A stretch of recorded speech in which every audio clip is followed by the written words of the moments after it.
Now, as we go round in this massive circle in the big wheel, Arlene will try and explain some of the things that you can expect to see from your pod.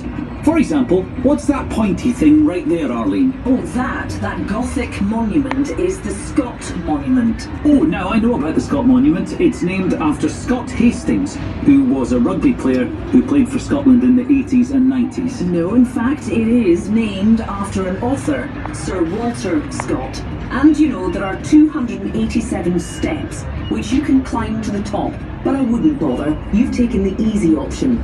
You've got the view without the exhaustion. So, what else can we see from the pod, Arlene? For example, that big building up on top of that rock there, what's that? That is Edinburgh Castle. Oh, yes, I know about Edinburgh Castle. It was built in 1997, and they built it conveniently next to Waverley Station, which is the train station you can also see from the pod. Is that right? No, it's complete nonsense. Edinburgh Castle, built in the 12th century, the Scottish royal residence until 1603, until the Union of the Crowns. Do you know St Margaret's Chapel, which is there in Edinburgh Castle, is the oldest remaining building in Scotland.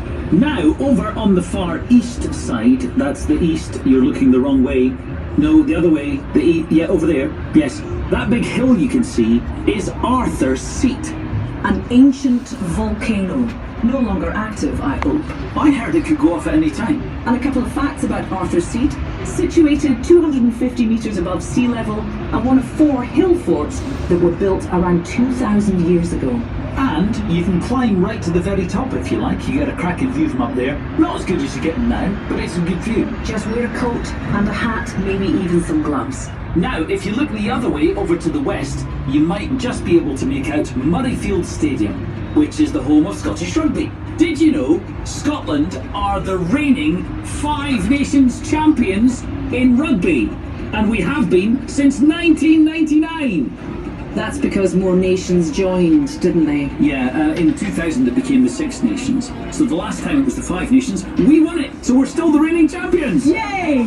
And of course from the pod you can see a little bit closer to home everything that's happening with Edinburgh's Christmas throughout the city centre. So get out and enjoy it. And if you want more information on Edinburgh's Christmas, head to edinburghschristmas.com. You can also find them on Facebook and Twitter. Share your pictures of Edinburgh's Christmas by tweeting us using the hashtag Edinburgh's Christmas or Instagram @EdChristmas. And don't forget to check out the rest of Edinburgh's Christmas sites like St Andrew's Square for a skate around the Melville Monument, Festival Square to see the amazing Le Clique Noel, and George Street to visit the Ice Adventure, an immersive experience of Scotland's magical history, filled to the brim with ice sculptures and its own ice bar. Don't forget you can also listen to us on 4th One on FM radio, DAB, online and via the Radio 4 app.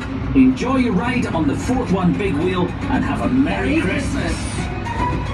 Have a great time and thanks for coming on the 4th One Big Wheel.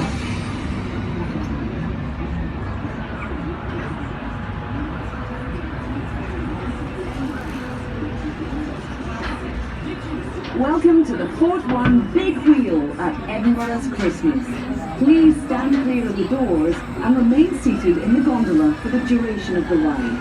If the ride stops for a period of time, please stay seated, relax and enjoy the view until an attendant operates the ride or opens your door. The 4th One Big Wheel. Hello, I'm Boogie. And I'm Arlene. And we're from Boogie in the Morning, which is the breakfast show on 4th One.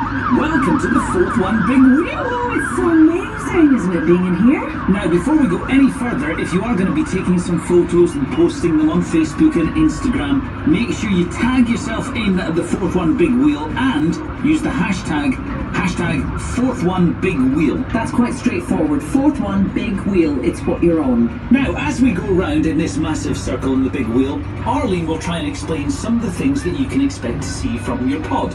For example, what's that pointy thing right there, Arlene? Oh, that Gothic monument is the Scott Monument. Oh, now I know about the Scott Monument. It's named after Scott Hastings, who was a rugby player who played for Scotland in the 80s and 90s. No, in fact, it is named after an author, Sir Walter Scott. And you know, there are